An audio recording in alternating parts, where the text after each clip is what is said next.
কিতাবে লিখেছে বান্দাকে যখন কবরের মধ্যে রাখা হয়, কবর ডেকে ডেকে বলে, যদি ওই ব্যক্তি আল্লাহওয়ালা দিনদার মুমিন হয়, তাকে ডেকে বলে, ও আল্লাহর বন্ধু, দুনিয়াতে যত মানুষ ছিল তার মধ্যে আমার কাছে তুই সবচেয়ে প্রিয় ব্যক্তি ছিলি। আজ যখন আমার কাছে এসেছিস, দেখবি আমার ব্যবহার কত সুন্দর। যখন প্রশ্নের জবাবগুলি ঠিকঠাক মতো দিয়ে দেবে, এরপরে কবরটাকে প্রশস্ত করে দেওয়া হবে চোখের দৃষ্টির শেষ সীমা পর্যন্ত। চোখের দৃষ্টি যত দূর যায় অত দূর কবরকে প্রশস্ত করে দেওয়া হবে। কবরের মধ্যে জান্নাতের বিছানা বিছায় দেওয়া হবে। আফরিশুহু মিনাল জান্নাহ, কবরের মধ্যে জান্নাতের বিছানা বিছায়া দাও। ওয়া আলবিসুহু মিনাল জান্নাহ, তাকে জান্নাতের পোশাক পরিধান করিয়ে দাও। কবরের মধ্যে জান্নাতের বিছানা, তার শরীরে জান্নাতের পোশাক। ওয়াফতাহু লাহু বাবান ইলাল জান্নাহ, এবং ওই ব্যক্তির কবর থেকে জান্নাতের সঙ্গে ডাইরেক্ট লাইন খুলে দাও। পুনরায় কিয়ামত পর্যন্ত সে ওখানে বসে বসে জান্নাতের সুখ সে সেখানে ভোগ করতে থাকবে। এরই মানে হলো কারো জন্য জান্নাতের বাগান সমূহের মধ্য থেকে একটা বাগান। আর যদি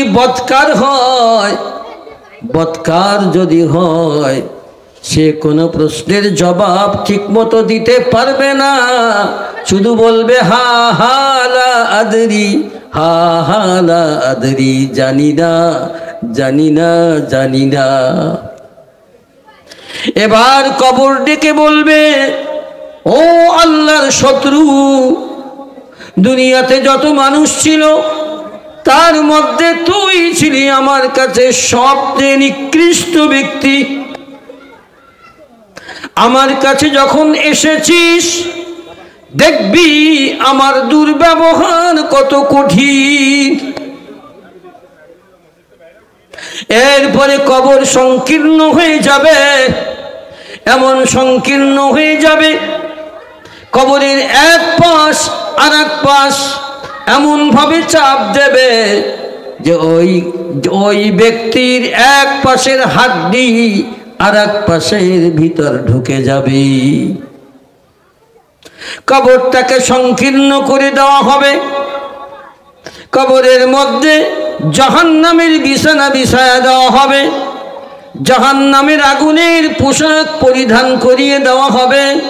জাহান্নামের সঙ্গে লাইন খুলে দেওয়া হবে।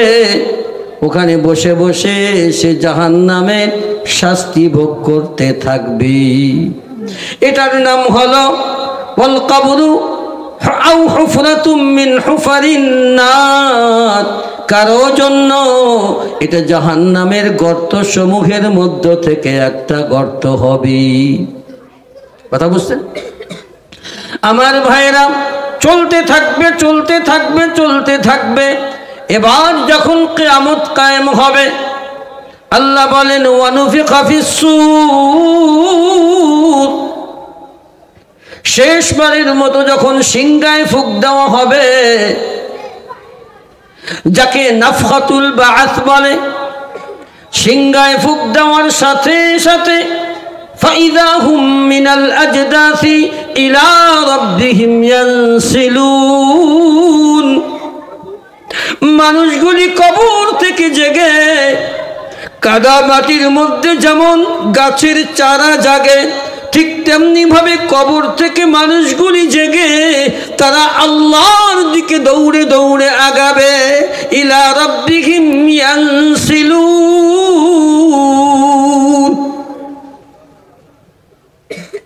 আর কোনো জায়গা নেই, যাওয়ার কোনো সুযোগও নাই।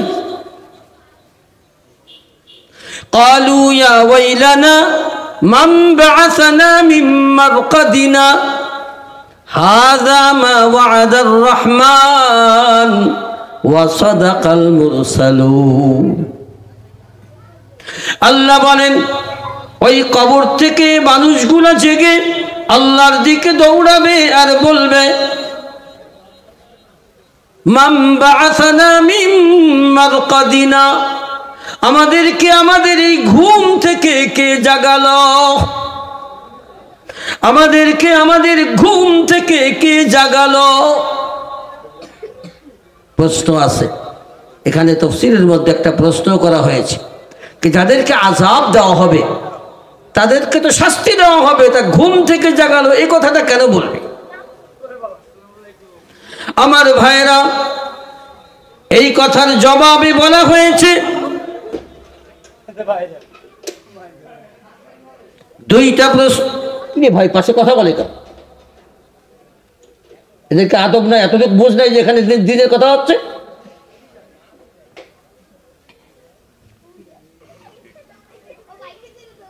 বাইরে কোনো আওয়াজ হবে না, আপনারা করেন। যারা আওয়াজ দেয় তাদের দায়িত্ব হলো পাশে কোনো আওয়াজ না হয় সেই ব্যবস্থা করা। আমার ভাইয়েরা, আমরা বলতেছি কবরের কথা, পরকালের কথা, আর পাশে হাসাহাসি হবে, এটা তো হয় না। আমার ভাইয়েরা, তো বলছিলাম এই প্রশ্নের জবাবে বলা হয়, আমার ভাইয়েরা একটা জবাব দেওয়া হয়। সারা দুনিয়া যখন ধ্বংস হয়ে গেল, সারা দুনিয়া যখন মরে গেল, সব যখন চলে গেল, একমাত্র আল্লাহর অস্তিত্ব বাকি থাকলো, সেই সময় থেকে নিয়ে 40 বছর পর্যন্ত আল্লাহ ছাড়া আর কেউ থাকবে না। 40 বছর। 40 বছর পর আল্লাহর নিজ কুদরতে ইসরাফিল আলাইহিস সালামকে জীবিত করে শেষ মানের মতো সিংহায় ফুঁক দেওয়ার কথা বলা হবে। সেই জন্য ওই সময়টুকুতে তারা ঘুম থাকবে এমন একটা কথা বলা হয়। কিন্তু আসল বিষয় হলো যেহেতু কবরের আযাব হবে রূহের উপরে, এটাই হলো সহি কথা। এরপরে যখন রূহটাকে মানুষের এই শরীরের সঙ্গে লাগিয়ে যখন জীবিত করা হবে, তাদের কাছে মনে হবে যে কেমন যেন সে এতক্ষণ যা কিছু দেখতেছিল সব কিছু স্বপ্নের মধ্যে, এমন মনে হচ্ছে। এর কথার পরে আল্লাহ বলেন, হাযা মা ওয়া'দার রহমান। আরে না, এটা তো হলো ওই কিয়ামত যে কিয়ামতের ওয়াদা আল্লাহ করেছিলেন। ওয়া সাদাকাল মুরসালুন, এবং নবীগণ সত্যই বলেছিলেন। এই কথাটা কার? তাফসীরে লিখেছে এই কথাটা জবাবে বলবে ফেরেশতারা। আরে না, তোরা বলতেছিস ঘুম থেকে কে জাগালো? আরে ঘুম না, হাযা মা ওয়া'দার রহমান। ফেরেশতারা তখন বলবে, আরে এটা হলো ওই কিয়ামত যেই কিয়ামতের কথা আল্লাহ বলেছিলেন, আল্লাহ ওয়াদা করেছিলেন, নবীগণ সত্যই বলেছিলেন, কিন্তু তোরা মিথ্যা বলে সাব্যস্ত করেছিলি।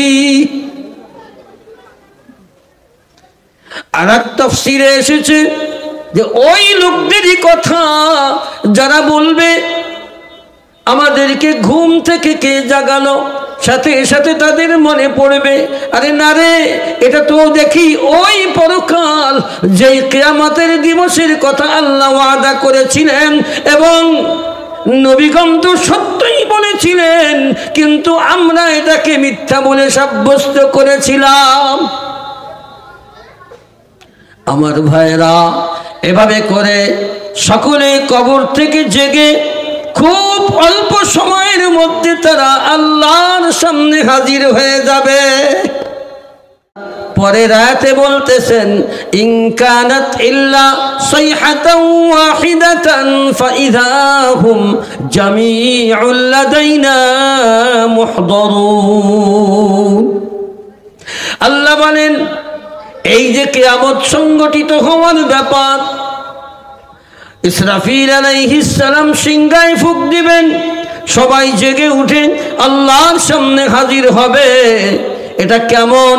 আল্লাহ বলেন ইনকানাত ইল্লা সাইহাতান ওয়াহিদা, এটা একটা চিৎকার মাত্র, এটা চিৎকার ছাড়া আর কিছু না। একটা চিৎকারের সাথে সাথে আল্লাহ বলেন ফাইদা হুম জামিউল লাদাইনা মুহদারুন, সকলেই আমি আল্লাহর সামনে হাজির হয়ে যাবে। কিভাবে কবর থেকে উঠে আল্লাহর সামনে হাজির হবে ওটাই আমি আপনাদেরকে বলতেছিলাম। এখন প্রশ্ন হলো হুজুর, আল্লাহ তো বললেন ইনকানাত ইল্লা সাইহাতান ওয়াহিদা, একটা চিৎকার মাত্র হবে। এখন এই চিৎকারটা কত বড় হবে যেই চিৎকারের দ্বারা সারা দুনিয়ার মানুষ কিয়ামতের ময়দানে আল্লাহর সামনে হাজির হয়ে যাবে। চিৎকারটা কত লম্বা হবে, কারণ সারা দুনিয়ার মানুষ কবর থেকে ঘুম থেকে জাগতে তো সময় লাগবে না, কি গান অনেক সময় দরকার। হ্যাঁ, আল্লাহ কোরআনে বলেন ও বান্দা, মানুষকে কবর থেকে উঠিয়ে আমি আল্লাহর সামনে হাজির করে দেব, হাজির করিয়ে দেব। আমার সামনে কিয়ামত সংগঠিত হবে। এই সময়টার পরিমাণ হলো, আল্লাহ কোরআনে বলেন ওয়ামা আমরুস সাআতি ইল্লা কালামহিল বাসারি আও হুয়া আকরাব। আল্লাহ বলেন কিয়ামত সংগঠিত হওয়ার ব্যাপার এটা চোখের পলকের মতো অথবা চোখের পলকের চেয়ে কম সময়ের মধ্যে আল্লাহ কিয়ামত সংগঠিত করে দেবে। চোখের পলকের চেয়ে কম সময়, আও হুয়া আকরাব। আল্লাহ তাআলা সম্ভব কি সম্ভব না? হ্যাঁ, শোনেন একটু লক্ষ্য করেন আমার ভাইরা, আমাদের বুঝে আসে না দুনিয়াতে যখন এসেছিলাম, দুনিয়াতে আসতে গেলে কত লম্বা টাইম আমাদেরকে অপেক্ষা করতে হয়েছে। একটা মানুষ দুনিয়াতে আসার আগে কমপক্ষে 10 মাস 10 দিন তার মায়ের পেটে থাকে। হ্যাঁ, তারপরে দুনিয়াতে যখন ভূমিষ্ঠ হয়, আল্লাহ নিজেই বলেন আমি মানুষকে দুনিয়াতে ভূমিষ্ঠ করেছি কি অবস্থায়। আল্লাহ বলেন ওয়াল্লাহু আখরাজাকুম মিন বুতুনি উম্মাহাতিকুম লা তা'লামুনা শাইআ। আল্লাহ বলেন আল্লাহ তাআলা তোমাদেরকে তোমাদের মায়েদের পেট থেকে বের করেছেন। আখরাজাকুম মিন বুতুনি উম্মাহাতিকুম, কি অবস্থায়? লা তা'লামুনা শাইআ, তোমরা কিছুই জানতে না, না দেখতে জানো, না শুনতে জানো, না বলতে জানো, না খাইতে জানো, কিছুই তো তুমি জানো না, কিছুই তুমি বোঝো না। আল্লাহ বলেন এমন অবস্থায় আমি সৃষ্টি করেছি যে তুমি কিছুই জানো না, তোমরা লা তা'লামুনা শাইআ। এরপরে আল্লাহ বলেন ওয়াজআলা লাকুমুস সামআ, আমি আস্তে আস্তে তোমাদের শোনার ক্ষমতা দিলাম, ওয়াল আবসারা, দেখার ক্ষমতা দিলাম, ওয়াল আফইদাতা, বুঝার ক্ষমতা অন্তর দিলাম। আমি এগুলি আস্তে আস্তে ডেভেলপ করার পিছনে মূল উদ্দেশ্য হলো, হিকমত হলো, আল্লাহ বলেন লাআল্লাকুম তাশকুরুন, যাতে করে তোমরা আমি আল্লাহর নিয়ামতের শুকর আদায় করতে পারো। পরীক্ষা, দুনিয়াতে আল্লাহ পরীক্ষা করার জন্য এই সৃষ্টির পদ্ধতিটা এমন করেছেন। কিন্তু মনে রাখবেন আখিরাতে তো পরীক্ষা নাই, আখিরাতে তো ফলাফল ঘোষণা হবে। হ্যাঁ, আখিরাতে ফলাফল ঘোষণা হবে, পরীক্ষা দুনিয়াতে হয়ে গেছে। যার কারণে আল্লাহ সৃষ্টি এভাবে করেছেন। কিন্তু যেহেতু আখিরাতে ফলাফল ঘোষণার জায়গা, তাই আল্লাহ তাআলা যত দ্রুত পারেন, আল্লাহ যত দ্রুত চান, সেইভাবেই আল্লাহ সারা দুনিয়ার মানুষগুলিকে কিয়ামতের ময়দানে উপস্থিত করবে। কথা বুঝছেন?